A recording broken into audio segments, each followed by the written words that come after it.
નમસ્કાર વહાલા વિદ્યાર્થી મિત્રો, સ્વાગત છે આપ સર્વનું તમારી પોતાની યુટ્યુબ ચેનલમાં. આજે આપણે ધોરણ 6ના હિન્દી વિષયના પાઠ નંબર 1 દયાલુ શિકારીની સ્વ અધ્યયન પોથીનું સંપૂર્ણ સોલ્યુશન જોઈશું. દોસ્તો, આપણી આ ચેનલ ઉપર હિન્દી વિષયના બધા જ પાઠની સ્વ અધ્યયન પોથીના વિડીયો સોલ્યુશન્સ મુકાઈ ચૂક્યા છે, જેની લિંક તમને ડિસ્ક્રિપ્શન બોક્સની અંદર આપવામાં આવેલી છે. તો આ વિડીયો તમે તમારા દોસ્તો, મિત્રો, ભાઈબંધો વગેરે સુધી જરૂરથી શેર કરજો.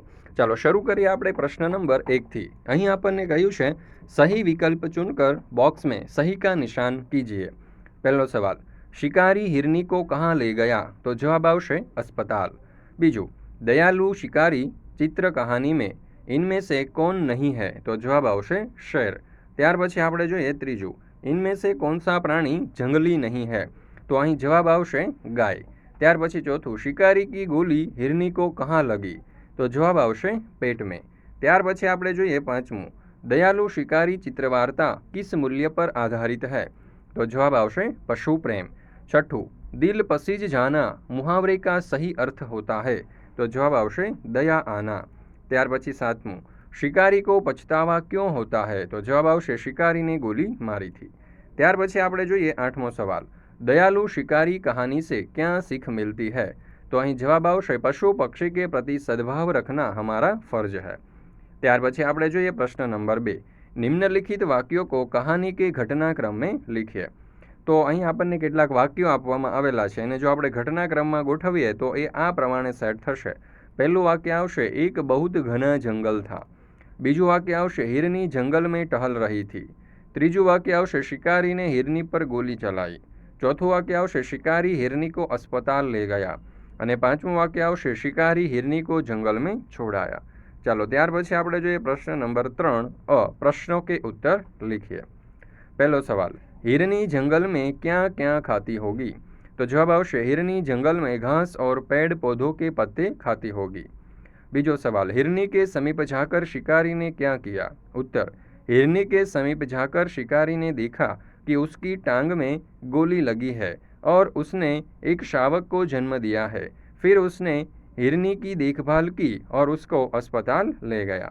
ત્યાર પછી આપણે જોઈએ ત્રીજું, शिकारी हिरनी का शिकार क्यों करना चाहती थी? उत्तर, शिकारी मांस के लिए हिरनी का शिकार करना चाहती थी. चौथું, शिकारी हिरनी को कहाँ ले गई? उत्तर, शिकारी हिरनी को पशुओं के अस्पताल में ले गई. ત્યાર પછી આપણે જોઈએ બ, प्रश्नों के उत्तर लिखिए. એમાં પહેલો સવાલ, शिकारी ने हिरनी के साथ कैसा व्यवहार किया? तो जवाब आवशे शिकारी ने हिरनी के साथ दयापूर्ण व्यवहार किया क्योंकि उसकी दया देखकर शिकारी को दुख हुआ था. ત્યાર પછી આપણે જોઈએ બીજું, आपने किन किन प्राणियों को देखा है? उत्तर, मैंने इन पशुओं को देखा है, गाय, बैल, भैंस, बकरी, घोड़ा, हाथी, कुत्ता, बंदर, बिल्ली, ऊँट और गधा. ત્યાર પછી આપણે જોઈએ ત્રીજું, पशु पक्षी के प्रति हमें कैसा व्यवहार करना चाहिए?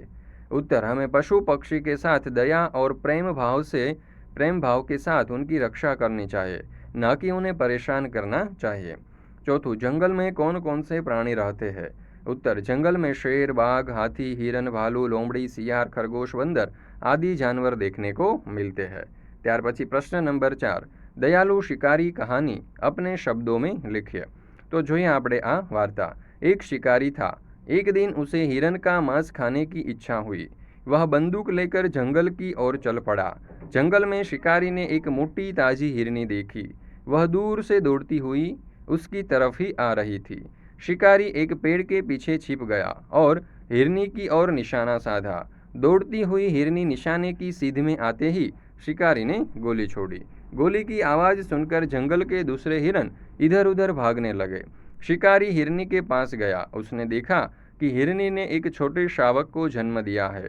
शिकारी की गोली हिरनी की टांग में लगी थी. हिरनी की आंखों से आंसू बह रहे थे. यह दृश्य देखकर शिकारी का दिल भर आया. उसे बहुत पछतावा हुआ. जंगल से कुछ दूरी पर ही पशुओं के इलाज के लिए एक अस्पताल था. शिकारी हिरनी और उसके बच्चे को वहां ले गया. डॉक्टर ने हिरनी की टांग में लगी गोली निकाल दी और घाव पर मरहम लगा दिया. इलाज से हिरनी को आराम मिला. शिकारी हिरनी को बच्चे के साथ जंगल में छोड़ आया. ચાલો ત્યાર પછી આપણે જોઈએ પ્રશ્ન નંબર 5, वर्णों को कोई भी मात्रा लगाकर महत्तम अर्थपूर्ण शब्द बनाइए. तो र ઉપરથી બનશે રંગસાજ, રંગશાલા, રંગસ્થલી, રંગત અને રંજીશ. સ ઉપરથી બનશે સમાચાર, સમય, સફેદ, સરિતા અને સમુદ્ર. ગ ઉપરથી બનશે ગન, ગધા, ગણપતિ, ગણ અને ગગન.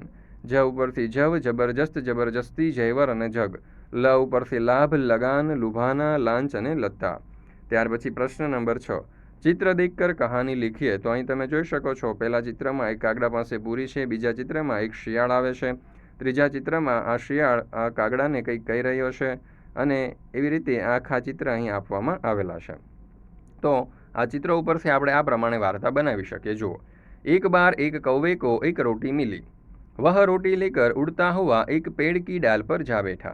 इतने में एक लोमड़ी पेड़ के नीचे आई. उसकी नज़र कौवे की रोटी पर पड़ी. उसके मुंह में पानी आ गया. उसने सोचा, कौवे को मूर्ख बनाकर मैं उससे रोटी ले लूँ. लोमड़ी ने कौवे से कहा, कौवा भैया, कोई गाना सुनाइए ना, आपका गाना मुझे बहुत मीठा लगता है. कौवा लोमड़ी की चालाकी समझ गया. उसे लगा कि लोमड़ी रोटी पाने के लिए यह नाटक कर रही है.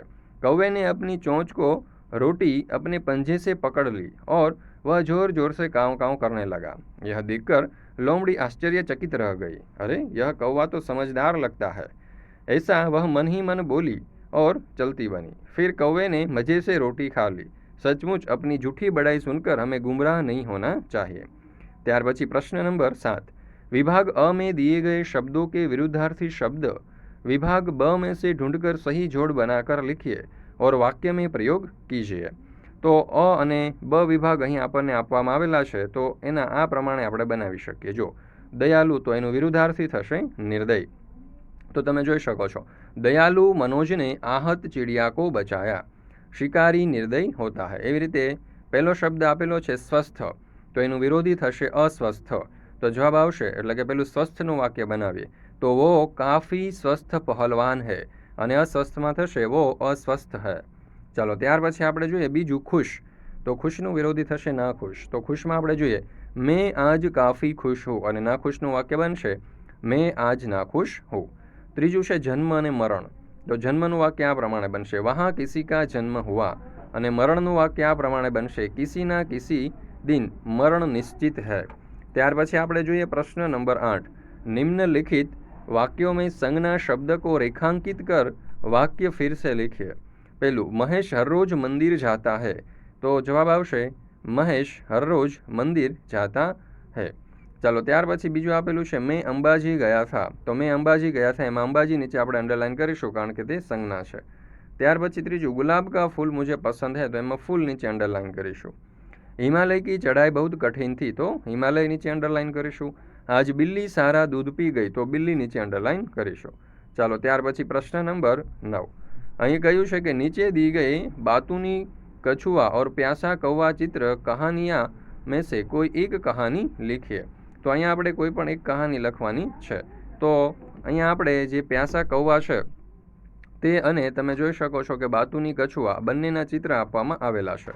તો આપણે એમાંથી જે બાતુની કછુઆ છે તેના વિષયની કહાની લખીએ. તો જુઓ, एक तालाब था, उसमें एक कछुआ रहता था. वह बहुत बातूनी था. वहीं 2 हंस भी रहते थे. वे उसके अच्छे मित्र बन गए थे. एक साल वहाँ बरसात बहुत कम हुई. तालाब का पानी सूखने लगा. हंसों ने कछुए के साथ दूसरे तालाब पर जाने का निश्चय किया. वे एक लकड़ी ले आए और उसका एक एक सिरा अपनी अपनी सोच से पकड़ लिया. बीच का भाग कछुए ने अपने मुंह से पकड़ लिया. हंसों ने कछुए से कहा, भाई तुम रास्ते में बोलना मत. बोलोगे तो लकड़ी मुंह से छूट जाएगी और तुम नीचे गिर पड़ोगे. दोनों हंस कछुए को लेकर उड़ने लगे. रास्ते में एक गांव आया. गांव के लोग इस प्रकार कछुए को लेकर उड़ते हुए हंसों को देखने के लिए जमा हो गए. लोगों को देखकर कछुए से चुप न रहा गया. उसने बोलने के लिए अपना मुंह खोला. उसी समय लकड़ी उसके मुंह से छूट गई और वह जमीन पर गिर पड़ा और मर गया. चलो, ત્યાર પછી પ્રશ્ન નંબર 10. शिकारी की जगह आप होते तो क्या करते? लिखिए. उत्तर, शिकारी की जगह मैं होता तो मैं भी शिकारी की तरह ही करता. हिरनी और उसके बच्चे को अस्पताल ले जाता और उसकी रक्षा करता और उस शिकारी के जैसे ही उसकी देखभाल करता और जब वो ठीक हो जाए तब उसको जंगल में छोड़ाता. ફરી મળીશું દોસ્તો પાઠ નંબર 2ના સંપૂર્ણ સોલ્યુશન સાથે. દોસ્તો, આપણી આ ચેનલ ઉપર હિન્દી વિષયના બધા જ પાઠના સ્વ-અધ્યયન પોથીના સોલ્યુશન્સના વિડીયો મુકાઈ ચૂક્યા છે, જેની લિંક પણ તમને નીચે ડિસ્ક્રિપ્શન બોક્સની અંદર આપવામાં આવેલી છે. તો આ વિડીયો તમે તમારા દોસ્તો, મિત્રો, ભાઈબંધો વગેરે સુધી જરૂરથી શેર કરજો.